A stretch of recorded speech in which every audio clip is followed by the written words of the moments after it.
Halo, Shalom. Shalom. berjumpa kembali bersama kami The Same Ministry. Kami adalah para awam yang senang mempelajari Alkitab melalui pelajaran Sekolah Sabat. Tidak terasa pelajaran Sekolah Sabat kita akan berakhir dan kita tiba pada pelajaran yang ke-11 dengan judul Kemurtatan dan Syafaat. Dan kita akan memperbincangannya selama satu minggu ini hari per hari. Dan kita akan mulai dan saya akan pimpin dalam doa. Mari kita berdoa. Tuhan, Bapa kami yang bertata dalam dunia surga, bersyukur dan terima kasih padamu. Karena kami boleh bersama-sama berkumpul kembali untuk membicarakan firman. Dengan Roh Kudus menemani hati kami, agar apa yang kami pelajari boleh menjadi berkat bagi kami dan bagi orang lain juga. Terpujilah namamu Tuhan, di dalam nama Tuhan Yesus kami berdoa. Amin. Sebelum kita mempelajari pelajaran minggu ini hari per hari, kita dengar Pak Tobing untuk menjelaskan apa saja yang akan kita pelajari sekarang. Baik, pemirsa The Safe Ministry, kita memasuki pelajaran yang ke-11 dengan judul Kemurtatan dan Syafaat. Ini tentu kita akan melihat nanti kisah setelah mereka menerima hukum Tuhan, lalu apa yang terjadi, nggak berapa lama setelah itu terjadi kemurtatan, lalu nanti apa itu syafaat, ya, syafaat adalah apa? Doa pengantaraan untuk orang lain. Nah, kita lihat di ayat hafalan Keluaran 32, 31 sampai 32. Lalu kembalilah Musa menghadap Tuhan dan berkata, "Ah, bangsa ini telah berbuat dosa besar, sebab mereka telah membuat Allah emas bagi mereka. Tetapi sekarang kiranya engkau mengampuni dosa mereka itu, dan jika tidak, hapuskanlah kiranya namaku dari dalam kitab yang telah kau tulis." Jadi, ini nanti kita akan lihat secara detail latar belakang dari ayat ini. Namun dari ayat ini kita sudah melihat ya bahwa ada satu kemurtatan yang orang Israel buat ya, baru sebentar ditinggal Musa mereka sudah membuat apa? Membuat patung emas untuk mereka. Tapi apa? Musa berdoa ke Tuhan. Dia katakan, kiranya engkau mengampuni dosa mereka itu. Inilah yang disebut doa apa? Doa syafaat.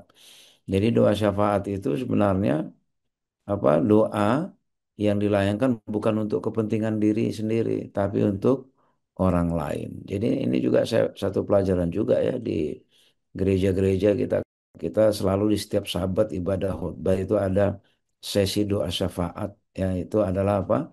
Doa untuk kesembuhan, untuk pengampunan dosa, untuk pertolongan dan untuk segala hal ya yang tujuannya bukan untuk diri sendiri tapi untuk orang lain.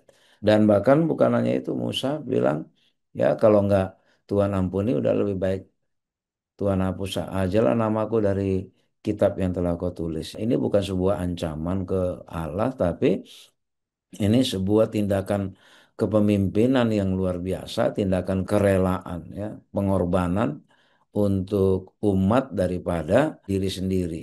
Ini satu satu tindakan apa contoh tindakan pengorbanan yang perlu ditiru oleh para pemimpin. Jadi pemirsa The Shape Ministry kita lihat ya bayangkan baru 40 hari sebenarnya Musa meninggalkan perkemahan Israel. Tapi mereka udah berpaling ya, mereka udah minta dibuat apa? Dibuat penyembahan berhala. Jadi nanti jadi pertanyaan ya, kok bisa ya baru 40 hari aja mereka sudah minta apa? Dibuatkan penyembahan berhala. Apa mereka lupa gitu ya. Ini ada banyak pertanyaan atau kemungkinan di sini ya. Jangan-jangan mereka memang memang belum mengerti sebenarnya siapa itu Allah mereka ya kan. Lalu apakah pengalaman mereka itu nggak begitu berharga ya waktu keluar dari Mesir, lalu bagaimana penyertaan Tuhan selama di padang gurun, atau memang mereka orang yang tidak tahu berterima kasih, ya tak? Tidak tahu berterima kasih, atau mungkin pemahaman mereka jadi kabur oleh karena apa? Oleh karena kesibukan mereka sehari-hari di padang gurun, mungkin mereka juga bosan, ya. Lalu mereka masih terbayang-bayang dengan apa? Dengan kebiasaan-kebiasaan lama waktu di Mesir. Atau memang, ya, memang mereka orang yang tipe cepat lupa sama perbuatan Allah. Tapi tidak bisa dipungkiri juga memang ada satu kegagalan peran Harun di sini. Nanti kita akan lihat ya kita akan lihat bagaimana detailnya terjadinya kemurtatan dan bagaimana Musa berperan memohon kepada Tuhan melalui doa syafaat. Demikian pemirsa di Safe Ministry. Terima kasih Pak Tobing untuk penjelasannya. Dan kita akan lanjutkan ke topik pertama kita pada hari Minggu dengan judul Kepemimpinan yang Gagal. Dan kita tahu Musa adalah pemimpin yang rendah hati, tapi kita ingin tahu lebih lanjut apa yang dimaksud dengan ini. Soal. Baik, kita akan coba lihat ya bagaimana pelajaran kita ini ya didasarkan dari Keluaran 32 ayat 1 sampai 6. Kita coba selidiki pelan-pelan ya. Ketika bangsa itu melihat bahwa Musa mengundur-undurkan turun dari gunung, maka berkumpullah mereka mengerumuni Harun. Dan ini sebenarnya asumsinya asumsinya bangsa Israel itu menganggap bahwa Musa sengaja ngulur-ngulur waktu, nggak turun-turun. Ya, lalu mereka datang rame-rame ke Harun. Mereka bilang, Imam Harun, buatlah untuk kami Allah yang akan berjalan di depan kami. Sebab Musa ini orang yang sudah mimpin kami keluar dari Mesir, kami nggak tahu apa yang terjadi sama dia. Nah ini, jadi kalimat ini sebenarnya bisa banyak kita lakukan berbagai analisa ya. Satu, apakah terjadi krisis kepercayaan kepada Musa? Atau memang ya orang Israel ini tidak sabaran ya. Tidak sabaran ya, maklum mungkin karena mereka lama ya 430 tahun di Mesir, nggak terbiasa punya pemimpin ya, mereka hanya biasa punya mandor, punya ya kan, punya pengawas ya. Pak Simon waktu kerja ya dimarah-marahin kalau nggak kerja kan, itu aja. Tapi begitu dipimpin disuruh nunggu di kemah. Tapi memang ya coba kita bayangkan, memang kalau saya pribadi misalnya secara objektif misalnya, kalau saya juga di dalam kondisi itu ya di padang gurun ya, jangan kita bayangkan mereka nunggu Musa itu dalam keadaan enak-enak, bisa jalan-jalan ke sana kemari, makan di restoran, pergi ke mall, menikmati kendaraan yang enak. Enggak.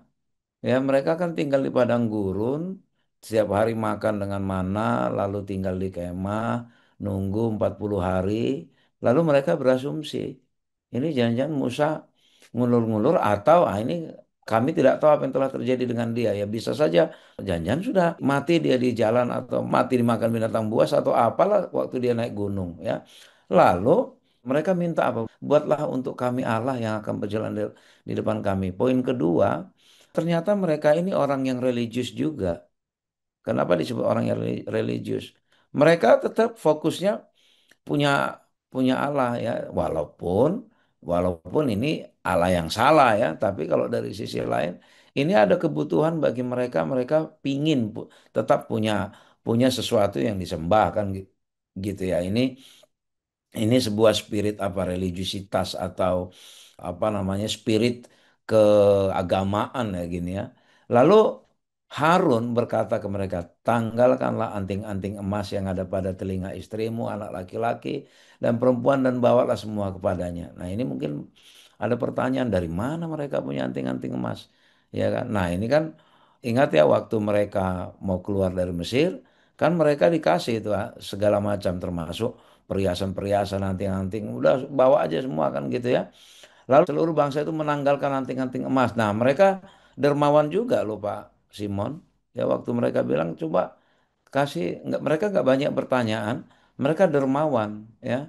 Mereka kasih semua, dibuka semua anting-anting yang ada di telinga, yang mungkin ada di simpanan dan lain-lain. Lalu diterimalah itu oleh Harun, dibentuk pula dengan pahat, dibuatnya daripadanya apa? Anak lembu tuangan ya.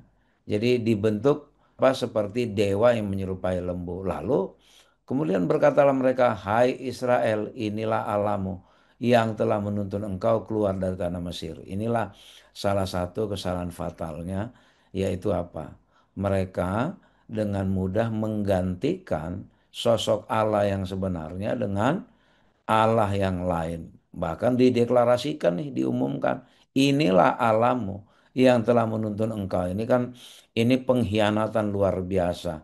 Masa masa iya ya patung lembu emas yang mereka buat sendiri dari anting-anting dari segala macam emas yang mereka kumpul, lalu mereka bilang inilah yang membawa mereka keluar dari Mesir. Lalu ketika Harun melihat itu, didirikannya lah mezbah di depan anak lembu itu. Nah, ini paling bahayanya lagi, ya kita nggak habis pikir juga. Harun ini pemimpin Israel, ya kan, bersama dengan Musa, dia pula yang membuat mezbah, ya. Di mana ditaruh? Di depan anak lembu ini kan, ini benar-benar kok bisa secepat itu Harun juga ikut berubah pikiran. Bukan orang lain loh, dia yang mendiri mezbah. Mezbah itu kan, ya anggaplah kalau kayak kita dibuatnya mimbar ini loh, tempat untukmu berdoa gitu ya. Kalau mereka kan dulu mezbah kan beda ya. Mezbah itu memang benar-benar dibuat pertungku untuk apa tuh? Untuk menyembah. Lalu berserulah Harun, besok hari raya bagi Tuhan. Nah, udah gitu bukan hanya itu, ditetapkan pula itu. Ya, Harun pun menetapkan satu hari raya, ya, yang dia nggak tanya-tanya ke Tuhan. Ya, ini hari raya apa? Lalu apa? Keesokan harinya pagi-pagi mereka mempersembahkan korban bakaran dan korban keselamatan. Sesudah itu duduklah bangsa itu makan dan minum. Kemudian bangunlah mereka dan bersukaria. Lihat ya. Besoknya apa? Mereka bikin korban bakaran, korban keselamatan versi mereka. Lalu apa? Ini yang sering terjadi. Ya ini biasa, ini juga kita harus hati-hati. Setiap di dalam ibadah tiba-tiba apa? Tiba-tiba ada mengikuti pesta makan dan pesta minum. Ini yang kita juga harus hati-hati ya. Di dalam kegiatan-kegiatan ibadah gereja biasanya ada syukuran-syukuran. Kita bermaksud mengucap syukur kepada Tuhan. Tapi akhirnya apa selalu ditutup dengan makanan dan minuman yang mewah. Lalu itu yang sering menjadi persoalan atau jadi pembahasan. Di retreat-retreat juga kita bermaksud mengatakan ayo kita retreat mengasingkan diri, tapi selalu apa topik utamanya kita harus iringi dengan makanan dan minuman yang mewah supaya berkesan retreat kita. Jadi di hari raya hari syukuran gereja, misalnya gereja baru selesai direnov atau baru dibangun atau baru ditahbiskan gitu ya, selalu apa siapkan makanan dan minuman yang mewah. Hati-hati, ini kebiasaan orang Israel dulu ya, yang ketika mereka sehabis menyembah patung lembu emas, lalu apa? Mereka bersukaria, makan besar, minum besar. Dan saya yakin makan makan besar dan minum besarnya mereka nggak makan mana lagi. Kalau makan mana nggak akan ada, karena Tuhan siapkannya itu secukupnya. Pastilah mereka sudah memakan lebih dari porsi yang biasa. Ini ini yang cukup menarik ya bagi kita. Mengapa Harun semudah itu ya, justru sebenarnya Harun memanfaatkan kesempatan itu ya untuk apa? Untuk memotivasi mereka, menyemangati mereka, tapi sayangnya Harun gagal. Nah, ini bagi kita para pemimpin, baik di rumah, baik di gereja, dimanapun kita, ya baik awam terutama kepada para pengerja yang sudah mengasingkan diri, ya hati-hati jangan sampai kegagalan Harun itu diulang di dalam kepemimpinan kita, bahwa jangan sampai pemimpin-pemimpin di gereja, di organisasi, ya, dengan mudahnya memang tidak terang-terangan menggantikan Allah, tapi hati-hati dengan mudahnya menempatkan diri mereka sebagai apa? Sebagai pengambil keputusan untuk umat, ya seolah-olah menggantikan posisi Tuhan. Dan bukan hanya itu, ya bukan hanya itu, memimpin upacara-upacara dengan apa? Dengan jamuan-jamuan yang berlebihan, jamuan-jamuan yang akhirnya membuat mereka lupa seharusnya bersyukur ke Tuhan, seharusnya menyembah, seharusnya berkorban, tapi justru apa? Justru mereka mengenyangkan diri sendiri, memuaskan dahaga diri sendiri, ya dengan makanan dan minuman dan bersukaria, dan lupa, ya, dan mereka lupa siapa Allah mereka. Justru mereka membuat Allah yang lain. Demikian pemirsa The Safe Ministry untuk pelajaran hari ini. Baik, terima kasih Pak Tommy untuk penjelasannya. Dan kita akan melanjutkan pelajaran kita ke hari Senin dengan topik penyembahan berhala dan kejahatan. Dan kami ingin dengar penjelasan dari Pak Fajar tentang hal ini. Silakan. Ya, Pak Simon dan pemirsa The Safe Ministry ya. Ini melanjutkan cerita dari panelis saudara Alvin yang sudah menjelaskan bagaimana Musa dan Joshua itu sedang menghadap Tuhan di gunung Tuhan, sementara bangsa Israel mereka membuat anak lembu emas ya, dan mereka mengeluh-elukannya. Nah, ketika anak lembu emas ini yang menyerupai dewa banteng Mesir yang sering disebut sebagai Apis atau dewa sapi yang disebut sebagai Hathor, inilah merupakan satu pelanggaran ya secara terbuka ya, pelanggaran terhadap perintah pertama dan perintah kedua. Jangan ada padamu ilah lain di hadapanku dan jangan membuat bagimu patung yang menyerupai apapun. Jadi pelanggaran hukum yang dilakukan oleh bangsa Israel itu adalah dua pasal, yaitu yaitu hukum yang pertama maupun hukum yang kedua. Inilah yang membuat hati Tuhan itu ya sakit ya, merasa dicederai dan dia sampaikan hal itu kepada Musa. Dan ini merupakan satu satu pelanggaran dan ya pengkhianatan ya terhadap pencipta yang sesungguhnya. Yang menjadi satu pertanyaan bagi kita, kenapa mereka begitu cepat melupakan apa yang dilakukan oleh Tuhan, membebaskan mereka dari tanah Mesir, kemudian mereka diberangkatkan ke tanah Kanaan, tapi di tengah perjalanan mereka justru lupa akan pencipta ya, pencipta yaitu Tuhan Allah sendiri. Dan gantinya mereka membuat sebuah patung, ya patung lembu emas ya tentunya, dan mereka sembah-sembah, mereka mengeluh-elukan, kemudian mereka bernyanyi, berbalas-balasan. Ini satu hal yang luar biasa sekali ya. Terlepas dari apakah Harun ini didesak, ya, saya juga merasa yakin pasti Harun juga merasa terdesak dan tidak punya jalan keluar, harus memenuhi permintaan mereka ya. Sehingga tidak heran Harun juga meminta, "Oh, cobalah kalau gitu kumpulkan semua emas yang mereka miliki, anting-anting pemberian dari orang-orang Mesir ketika mereka keluar dari tanah Mesir, kemudian dibuatlah anak lembu emas ini." Nah, ketika ketika Musa dan Joshua diberitahu oleh oleh Tuhan ya, mari kita baca dalam Keluaran 32. Ini satu kisah yang sangat bagus sekali. Ayat yang ke-6 ya. Dan keesokan harinya, pagi-pagi mereka mempersembahkan korban, bakaran dan korban keselamatan. Sesudah itu duduklah bangsa itu untuk makan dan minum. Kemudian bangunlah mereka dan bersuka cita. Ayat yang ketujuh, berfirmanlah Tuhan kepada Musa, pergilah, turunlah sebab bangsamu yang telah kau pimpin keluar dari tanah Mesir telah rusak lakunya. Ini sebetulnya ungkapan ungkapan daripada Tuhan ya. Bagaimana dia mencerminkan ketidaksukaan daripada Tuhan ya. Pergilah, turunlah sebab bangsamu yang telah kau pimpin.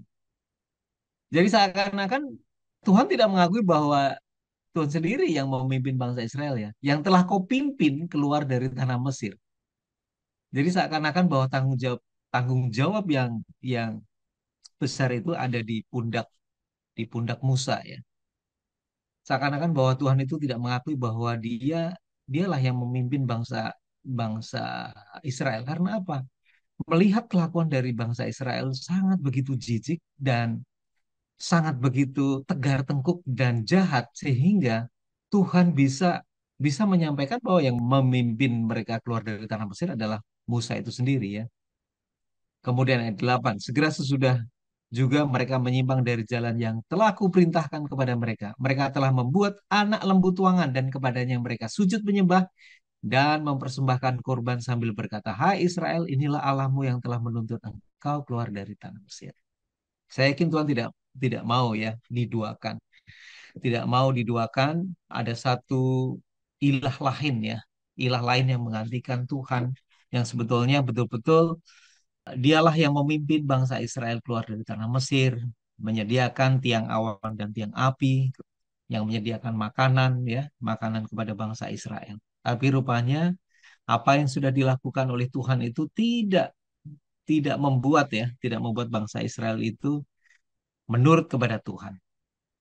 Dan apa yang dilakukan oleh Musa dan Yosua, Yosua dan Musa itu sebetulnya mungkin masih masih menganggap bahwa sesuatu peristiwa terjadi itu satu hal yang biasa ya. Tapi ketika ketika Musa dan Joshua dia turun dan Joshua sendiri mendengar satu bunyi sorak-sorai yang sangat begitu keras, Joshua itu berpikir, wah, seperti ada peperangan ya, ada peperangan, ada lagu-lagu yang peperangan. Tapi katakan Musa, Musa sebetulnya sudah tahu ya apa yang disampaikan oleh Tuhan. Tapi ketika dia melihat dengan matanya sendiri, amarahnya sangat memuncak. Kemudian dia membanting dua loh batu yang ditulis atau yang disebut dekalog ya, ditulis oleh tangan tangan Allah sendiri dan dia banting akhirnya pecah. Dia melihat bahwa bangsa Israel ini bangsa yang tegar tengkuk, yang tidak mau menuruti kepada Tuhan. Dan apa yang terjadi? Sebetulnya yang bertanggung jawab ini adalah Harun ya. Harun mendapatkan satu hak keistimewaan yang luar biasa sekali. Dia sudah dipanggil oleh Tuhan juga bersama dengan 70 tua-tua dari bangsa Israel, tapi rupanya dia dia tidak mengindahkan. Dan bahkan ketika ditanya oleh oleh Musa, apa yang kamu lakukan? Mengapa bisa terjadi seperti ini ya? Bisa terjadi seperti ini. Seperti halnya dengan Adam dan Hawa ketika ditanya oleh Tuhan, mengapa kamu memakan buah pohon yang baik dan yang jahat? Perempuan ini yang telah kau berikan ya. Kemudian perempuan itu juga menyalahkan menyalahkan ular itu sendiri. Padahal sebetulnya itu kan pilihannya. Nah, seperti halnya juga dengan Harun. Harun dia mengatakan, ya ini bangsa ini sangat jahat sekali deh. Jadi dia menyalahkan bangsa Israel ya. Terlepas dari apakah dia didesak atau tidak, sebetulnya dia bisa menolak. Tapi rupanya ketika Harun ini ditanya, ada investigasi dari Musa, dia katakan bahwa bangsa ini adalah bangsa yang jahat. Kemudian mereka mereka menyerahkan ya semua anting-anting dan emas. Kemudian dilebur dalam dalam api, dilempar ke dalam api, dan seakan-akan Harun ini dia dia mengatakan bahwa itu terjadi secara spontan ya. Kemudian tiba-tiba muncul anak lembu emas ini dari api itu. Luar biasa sekali. Bahkan sebetulnya kalau kita pikir bagaimana membuat membuat anak lembu kan mesti dibuat malnya dulu gitu ya. Malnya dulu kemudian baru dituangkan. Itu kan ada prosesnya. Ini tiba-tiba Harun ini mengatakan seperti sihir, dilempar kemudian muncul anak lembu emas. Nah, disinilah ada satu karakter bahwa mereka tidak mengakui kesalahan mereka. Ada satu pelajaran yang berbaik ketika kita mengetahui bahwa Tuhanlah yang patut kita sembah, tapi ternyata ada sesuatu ilah lain yang dalam kehidupan kita yang selalu kita tonjolkan, mengagung-agungkan bahwa dengan ilah lain inilah yang telah menuntun, yang membebaskan kita dari segala persoalan. Tetapi rupanya ketika kita ditanya, kita menyalahkan orang lain. Inilah sesuatu hal yang tidak baik buat kita. Ketika kita mengetahui bahwa kita jatuh di dalam percobaan, tentunya kita mesti harus mengakui bahwa itu adalah kesalahan yang kita buat. Dan kita memohon ampun kepada Tuhan, supaya Tuhan ampuni akan segala dosa kita. Demikian Pak Simon dan pemirsa The Safe Ministry. Baik, terima kasih Pak Fajar untuk penjelasannya. Dan kita akan melanjutkan pelajaran kita ke hari Selasa dengan judul merusak diri mereka sendiri. Dan kita akan mendengar penjelasan lebih lanjut dari Pak Tony. Silakan. Fokus pelajaran kita itu di Keluaran 32 ayat 7 sampai 8 ya. Tadi sudah dibacakan juga, kita baca ulang. Berfirmanlah Tuhan kepada Musa, pergilah, turunlah sebab bangsamu yang kau pimpin keluar dari tanah Mesir telah rusak lakunya. Segera juga mereka menyimpang dari jalan yang kupintakan kepada mereka. Mereka telah membuat anak lembu tuangan dan kepadanya mereka sujud menyembah dan mempersembahkan korban bakaran sambil berkata, Hai Israel, inilah Allahmu yang telah menuntun engkau keluar dari tanah Mesir. Jadi kenapa ya dikatakan mereka merusak diri mereka sendiri? Ya memang pemirsa The Save Ministry kita tahu bahwa persoalan terbesar ya ini di dalam pelajaran-pelajaran kita juga termasuk di beberapa triwulan yang lalu waktu kita membahas mengenai perang kosmis, peperangan terbesar adalah apa atau persoalan terbesar adalah apa? Masalah penyembahan.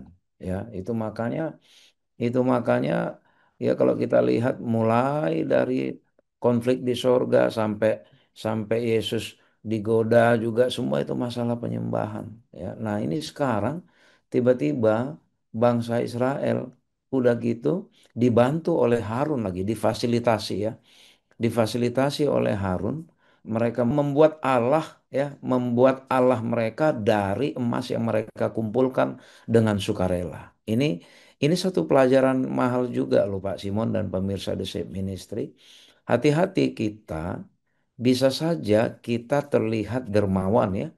Ini kan orang Israel kan dermawan itu dengan sukarela itu ya sukarela dikumpulkan emas loh ya ini kan harusnya bisa investasi nih ya dikumpulin emas jadi dari dulu hingga sekarang emas memang merupakan barang untuk investasi ini dengan sukarela mereka kumpulin ya tapi untuk apa untuk mereka sembah apa maksudnya hati-hati kita juga jangan sampai ya katakan kita ini menjadi orang yang suka membantu ya menjadi dermawan tapi ternyata kedermawanan kita itu kita jadikan menjadi apa menjadi Allah yang kita sembah sendiri ya bagaimana perwujudannya oh ketika kita suka membantu lalu bantuan kita itu harus diakui oleh orang lain harus mengucapkan terima kasih yang luar biasa kepada kita dan bukan hanya itu pemberian kita itu kita jadikan apa kita jadikan alat mengendalikan orang lain nah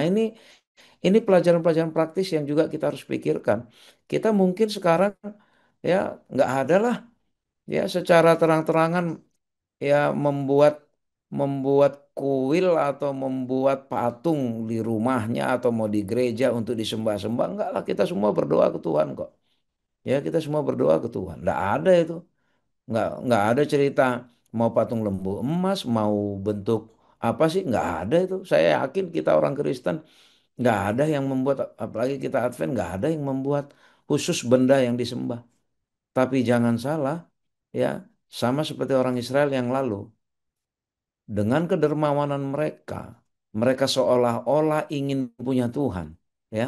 Mereka seolah-olah ingin punya Tuhan yang dilihat, ya. Lalu mereka dermawan dan hasil pemberiannya itulah yang mereka sembah dan mereka sebut apa?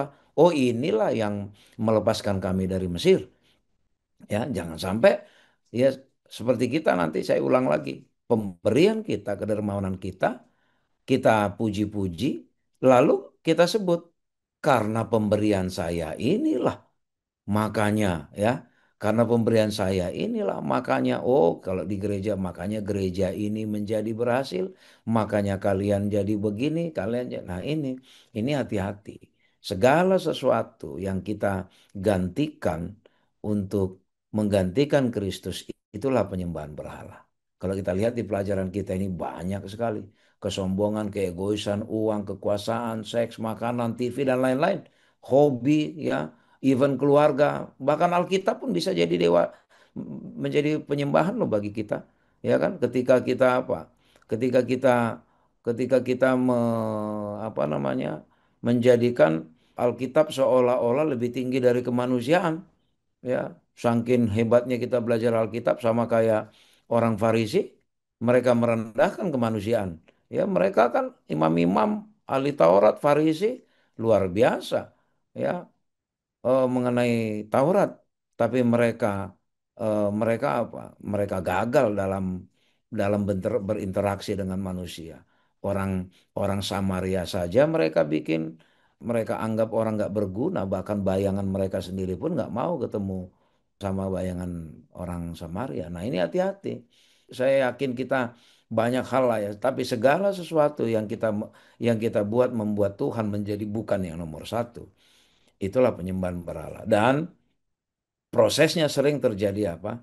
Berhala itu bukan setan yang membuat, tapi kita sendiri yang membuat. Ya, dari inisiatif diri kita ya. Sama seperti orang Israel ini. Kebaikan hati mereka, kedermawanan hati mereka, mereka buat untuk berhala. Lalu mereka anggap apa? Jasa itulah jasa yang berjasa melepaskan mereka dari dosa. Hati-hati, jangan sampai ada anggapan bahwa kitalah yang berjasa melepaskan kita dari dosa, atau oh karena usaha kita lah makanya saya bisa berhasil, makanya saya bisa begini dan segala macam. Inilah yang disebut merusak diri mereka sendiri. Karena apa? Karena mereka sudah membuat Tuhan ya nomor dua. Ya bukan hanya nomor dua, menjadi nomor sekian. Ya inilah pemirsa, ya menjadi masalah serius bagi kita. Supaya kita hati-hati, jangan kita pikir kita sudah ada di gereja, kita sudah ada di kebenaran ini, bahwa ini adalah sudah jaminan pasti kita sedang menyembah Allah. Mari kita pastikan lagi, Allahkah yang kita sembah atau diri kita? Kiranya Tuhan memberkati kita. Baik, terima kasih Pak Tobing untuk penjelasannya. Dan kita akan melanjutkan perjalanan kita ke hari Rabu dengan judul Murka Allah yang Benar. Dan kita akan mendengar penjelasan lebih lanjut dari Pak Fajar. Selamat. Baik, Pak Simon dan pemirsa The Save Ministry ya. Kalau kita lihat peristiwa berikutnya adalah sebagai wujud kemarahan daripada Allah ya. Tentunya ini eh, menciderai ya pemikiran daripada Tuhan ya, karena mereka betul-betul melakukan satu kejahatan dan ini membuat kemerosotan moral. Bagaimana satu hubungan Tuhan dengan manusia yang sudah diciptakan dengan umatnya akhirnya tercederai dengan adanya ilah lain. Inilah yang memutuskan satu hubungan antara Tuhan dengan manusia itu sendiri. Karena apa? Betul-betul moralnya itu sangat merosot. Kalau kalau kita lihat ada kutipan ya, ini menjelaskan sedikit bagaimana Rasul Paulus mengatakan kemerosotan moral itu terjadi pada awal-awal Kristen yang pertama ya, di dalam Roma 1 ayat yang ke-22. Ini ada kutipan-kutipan yang sangat bagus bagaimana kejahatan, kemerosotan moral yang sudah dilakukan oleh umat Tuhan ya, yang mengakui dirinya bahwa dia adalah seorang Kristen, yang membuat Tuhan Allah itu sangat sangat begitu murka ya. Roma 1 ayat 22. Mereka berbuat seolah-olah mereka itu penuh hikmat, tetapi mereka sebetulnya menjadi bodoh. Mereka menggantikan kemuliaan Allah yang tidak fana dengan gambaran yang mirip dengan manusia yang fana. Burung-burung, binatang-binatang yang berkaki empat, atau binatang-binatang yang berjalan. Mereka menciptakan, artinya menciptakan berhala itu sendiri menggantikan tempat daripada Tuhan yang seharusnya. Inilah yang membuat Tuhan itu sangat begitu murka kepada umatnya ya, kepada umatnya. Karena apa? Mereka sudah menggantikan kebenaran Allah dengan dusta, dengan memuji, dengan memuja dan menyembah makhluk, sehingga melupakan penciptanya yang sesungguhnya, yang mestinya itu harus dipuji untuk selama-lamanya. Ayat ke-26 ya, karena itu Allah menyerahkan mereka kepada hawa-hawa nafsu yang memalukan, sebab istri-istri mereka menggantikan persetubuhan yang wajar dengan yang tidak wajar. Demikian juga suami-suami meninggalkan persetubuhan yang wajar dengan istri mereka dan menyala-nyala dalam birahi mereka seorang terhadap yang lain, sehingga mereka melakukan kemesuman laki-laki dengan laki-laki, dan karena itu mereka menerima dalam diri mereka balasan yang setimpal oleh karena kesesatan mereka. Ini satu hal yang luar biasa. Ternyata kejahatan kejahatan yang membuat Tuhan itu marah itu salah satunya mengenai hubungan dengan rumah tangga juga ya. Persetubuhan yang wajar itu digantikan dengan yang tidak wajar. Istri-istri mereka, kemudian suami-suami. Jadi ini laki-laki dan laki-laki dengan laki, perempuan dengan perempuan. Ini satu hal yang luar biasa. Inilah yang membuat murka Allah itu sangat begitu besar ya. Khususnya bagi umat-umat Tuhan, mereka melakukan sesuatu yang tidak lazim, menggantikan menggantikan penyembahan yang sebetulnya. Mereka melupakan penciptanya. Karena apa? Penciptanya sudah menyatakan bahwa laki-laki dan perempuan ya akan meninggalkan orang tuanya dan mereka menjadi satu daging. Tapi ini rupanya diubah oleh mereka sendiri. Laki-laki dengan laki-laki, perempuan dengan perempuan. Nah, kembali lagi kepada Musa dan Joshua. Saya juga menekankan lagi, ketika Musa dan Joshua mendengar dan melihat sendiri ya, bagaimana amarah Tuhan itu sangat menyala-nyala, Musa bertindak dan mengatakan kepada Tuhan. Ketika dia mendengar Tuhan bahwa kamu lihat bangsa Israel yang kau pimpin, aku akan menghukum dan memusnahkan mereka, dan aku akan menciptakan umat Tuhan dari keturunan dari Musa itu sendiri. Ini seakan-akan mungkin sebagai testing kepada Musa. Kita tidak tahu ya.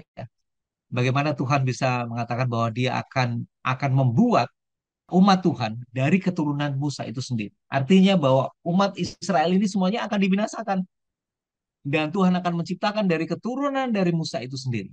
Apa yang dilakukan oleh Musa? Dan dia katakan, dia meluruskan pandangan daripada Tuhan. Umat itu bukan umat daripada Musa, tapi umat itu adalah umat Tuhan. Dan bukan saya yang memimpin bangsa Israel keluar dari tanah Mesir, tapi engkaulah yang memimpin bangsa Israel keluar dari tanah Mesir. Artinya Musa itu coba me, mengingatkan kembali, ya, menempatkan satu satu mendudukkan ya. Ini adalah umat Tuhan dan engkau sendirilah yang memimpin bangsa Israel. Apa yang dikatakan oleh orang-orang Mesir? Bukannya mereka malah justru akan mengejek ya. Ternyata Tuhan mereka yang memimpin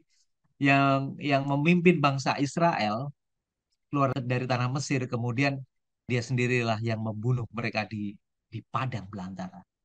Ini kan sesuatu hal yang sangat memalukan ya, menjadi satu ejekan. Dan itu diutarakan oleh Musa kepada Tuhan. Dan apa yang dikatakan Tuhan ya. Dan Musa mengatakan bahwa dia bersedia dia dihapus ya dari catatan surga itu ya. Yang penting bangsa Israel dapat diampuni. Ini merupakan satu wujud perantara, perantara dari Musa itu sendiri. Mirip sekali dengan apa yang dilakukan oleh Kristus ya, menjadi perantara bagi umat umat manusia. Dan apa yang dikatakan oleh Musa kepada Tuhan itu adalah fakta yang sebenarnya dan Musa melakukan investigasi, bertanya kepada Harun dan Harun juga menyalahkan orang lain dan dia lihat bahwa situasi dan kondisi ini harus diselesaikan dan pada akhirnya Musa melakukan satu tindakan untuk menghancurkan anak lembu emas itu, kemudian dilebur lagi dan orang-orang yang menyembah itu disuruh minum dari leburan ini. Ini menjadi satu konsekuensi ya, dan dia harus mengambil satu keputusan untuk memutus penyembahan berhala yang berlarut dan mereka yang melakukan penyembahan ini harus memperoleh satu hukuman. Demikian Pak Simon dan pemirsa The Safe Ministry. Baik, terima kasih Pak Fajar untuk penjelasannya. Dan kita akan melanjutkan pelajaran kita ke hari Kamis dengan judul Syafaat. Dan di awal Pak Tobing sudah menjelaskan bahwa syafaat adalah doa untuk orang lain. Dan kita akan mendengarkan penjelasan lebih lanjut dari Pak Fajar. Silakan. Ya, mari kita coba baca. Ada satu ayat yang sangat bagus sekali di dalam Keluaran 32, ayat 31 sampai 32. Lalu kembalilah Musa menghadap Tuhan dan berkata, bangsa ini telah berbuat dosa besar, sebab mereka telah membuat Allah emas bagi mereka. Tetapi sekarang kiranya engkau mengampuni dosa mereka itu. Dan jika tidak, hapuskanlah kiranya namaku dari dalam kitab yang telah kau tulis. Inilah ungkapan ya, ungkapan daripada Musa sendiri menyatakan bahwa dia rela dihapusnya di dalam kitab yang telah kau tulis. Musa adalah contoh seperti halnya dengan tipe Kristus ya, dan dia dianggap sebagai seseorang yang mengantari antara umat Tuhan dengan Tuhan. Ketika Tuhan marah, amarahnya sangat begitu menyala-nyala, ingin melenyapkan semua bangsa Israel dan membuat umat Tuhan yang baru, yaitu dari keturunan Musa. Tetapi Musa mengingatkan kembali kepada Tuhan bahwa itu jangan dilakukan. Lebih baik dia sendiri yang harus menanggung dosa itu dan bangsa ini diampuni oleh Tuhan. Dan apa respon daripada Tuhan? Maka menyesallah Tuhan. Ini satu hal yang sangat luar biasa sekali. Tentunya akibat pemberontakan kepada Allah yang sangat mengerikan, konsekuensinya adalah kematian yang begitu banyak orang ya. Karena mereka menyembah ilah-ilah lain. Kemudian Musa ini menghadap kepada Tuhan dan meminta pengampunan, pengampunan dosa mereka. Dan Musa menjelaskan kepada Tuhan bahwa mereka mestinya harus tetap hidup dan menyerahkan kalau seandainya dosa mereka ditanggung oleh Musa, silakan aja.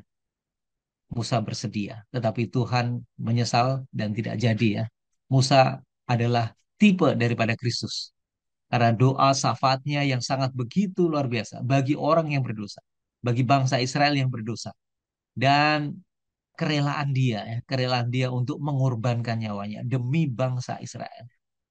Luar biasa sekali. Seperti halnya dengan Yesus ya, sebagai perantara dosa umat manusia dari Adam sampai dengan sekarang, dia merelakan dirinya untuk mati di atas kayu salib untuk menebus manusia dari dosa, dan dia betul-betul mau merendahkan dirinya. Ini satu hal yang menjadi satu hal yang luar biasa bagi kita, menjadi satu contoh bagi kita bagaimana doa syafaat ya. Doa syafaat yang benar adalah ya rela ya, kerelaan untuk mengantarai.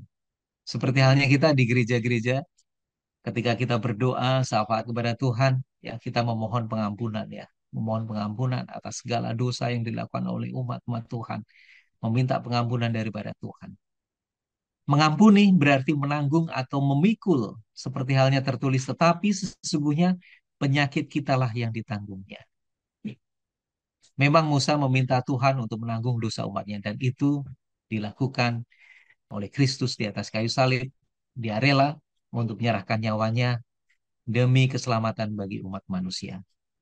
Saudara kasih dalam Kristus, seluruh pemirsa dimanapun saudara, saudara berada, sangat begitu mahal ya harga yang harus dibayar oleh Tuhan atas keselamatan kita sendiri. Bagaimana dia rela ya, dia rela untuk turun di atas dunia dan menanggung semua dosa yang dibuat oleh umat manusia, supaya umat manusia ini dapat boleh diselamatkan, mereka dapat memiliki kehidupan kekal, dan hubungan Tuhan dengan umat manusia itu dapat dipulihkan. Inilah menjadi satu pelajaran bagi kita, doa syafaat yang dilakukan oleh Musa maupun kita semuanya kepada Tuhan, supaya Tuhan bisa mengampuni dosa-dosa yang dilakukan oleh umat manusia. Demikian Pak Simon dan pemirsa The State Ministry. Baik, terima kasih Pak Fajar untuk penjelasannya. Tidak terasa kita akan mengakhiri pelajaran pada minggu ini, dan kami minta Pak Tobing untuk menyimpulkan apa saja yang telah kita pelajari sekarang. Pemirsa The Safe Ministry, inilah keadaan manusia ya yang memprihatinkan, sama seperti gambaran yang ditunjukkan oleh orang Israel. Hanya sebentar saja mereka lepas dari pengawasan Musa. Mereka berpaling ya, ingin mendapatkan atau ingin menikmati Allah yang dapat kelihatan. Mereka tidak percaya, mereka ragu dengan tuntunan Tuhan. Mereka lupa dengan apa yang Tuhan sudah buat. Lalu mereka berkeinginan untuk apa? Untuk menyembah Allah yang mereka inginkan. Dan Allah yang mereka sembah itu adalah hasil dari ketulusan dan kerelaan hati mereka. Seolah-olah tulus dan kerelaan hati ini adalah kata yang baik. Tapi mereka lupa bahwa dari ketulusan dan kerelaan mereka itu justru mereka jadikan sebagai apa? Sebagai jalan untuk menyembah ya, menyembah Allah yang seharusnya tidak disembah. Ini menjadi satu pelajaran bagi kita. Ya, kita tidak membuat suatu benda untuk kita sembah. Kita masih berdoa kepada Tuhan, dan mungkin kita juga masih berdoa syafaat. Ya, kita seolah-olah berdoa syafaat. Tapi bisa saja dalam doa syafaat kita itu, ya, kita sedang meminta kepada Tuhan agar kita pun mendapat kredit poin di situ. Dan kita tidak sadar bahwa kebaikan, pelayanan yang kita buat, pengorbanan yang kita buat dalam pekerjaan Tuhan, kalau kita tidak fokus kepada Yesus, maka kita juga akan terperangkap menjadikan semua perbuatan kita itu menjadi Allah yang kita sembah. Lalu dan kita tiba kepada satu kesimpulan yang sangat rusak, yaitu apa? Perbuatan kita itulah yang berjasa melepaskan kita. Sama seperti orang Israel, ya, patung lembu emas ya yang mereka buat, mereka kumpulkan dari anting-anting dan dari emas yang mereka punya sendiri. Lalu mereka katakan, inilah Allah yang membawa mereka lepas dari Mesir. Pemirsa The Safe Ministry, mari kita tanya kembali, apakah kita fokus kepada penyembahan kepada Allah, atau kita sedang pelan-pelan menuju kepada penyembahan diri sendiri? Biarlah kiranya melalui pertolongan Roh Kudus Tuhan, kita diingatkan, kita dibawa kembali ke jalan yang benar-benar yang membawa kita kepada penyembahan kepada Allah yang sebenarnya. Kiranya Tuhan memberkati kita. Terima kasih kepada para panelis, Pak Elvin dan Pak Fajar yang sudah menjelaskan pelajaran kita hari per hari. Kiranya ini boleh menjadi berkat bagi yang menyaksikannya, dan kiranya kita juga boleh mengingat bahwa Allah adalah Allah yang Maha Tahu dan kapanpun siap menerima saudara yang mau meminta ampun kepadanya. Dan kita akan menutup pelajaran kita pada minggu ini, dan kami minta Pak Fajar untuk berdoa. Silakan. Mari kita satu dalam doa. Kembali kami datang menghadap kehadirat-Mu Tuhan, mengucapkan syukur dan terima kasih oleh karena kasih Tuhan yang begitu besar mau mengampuni segala dosa dan kemurtatan kami semuanya.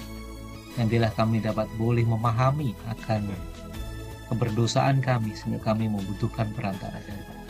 Kami akan selalu diingatkan Kaulah sebagai pencipta yang luar biasa, yang menggambarkan kami diciptakan sesuai dengan gambar dan rupa. Dan biarlah kami akan selalu ingat kepada Engkau sebagai pencipta yang agung. Khususnya bagi seluruh pemirsa dimanapun mereka berada yang menyaksikan ini pelajaran yang sangat begitu bagus. Dan biarlah melalui doa-doa yang selalu dilayangkan, kami akan selalu diingatkan untuk tetap berhubungan dengan Engkau sebagai pencipta yang agung. Jauhkan dari segala pelanggaran akan segala dosa kami Tuhan. Jauhkan dari segala ilah-ilah lain yang barangkali di dalam kehidupan kami selalu membawa itu dalam kehidupan kami. Jauhkanlah itu daripada itu Tuhan. Supaya kami akan tetap selalu bergantung sepenuhnya, tetap percaya bahwa Engkau-lah Allah yang patut kami sembah. Terima kasih Tuhan atas pengorbanan yang luar biasa untuk kami semua yang berdosa ini. Doa yang tidak lain sempurna ini kami serahkan semuanya di dalam tangan-Mu Yesus Kristus penebus dan juru selamat kami. Amin. Amin. Terima kasih kepada para pemirsa yang telah menyaksikan video ini. Biarlah video ini boleh menjadi berkat bagi kita. Dan jika Anda berkenan, Anda boleh berlangganan di channel kami dan mensuka video kami, dan juga mengkomen dan membagikan juga agar orang lain boleh dapat terberkati. Dan kita akan bertemu minggu depan di pelajaran yang baru. Shalom. Salam. Shalom. Tuhan Tuhan memberkati. memberkati.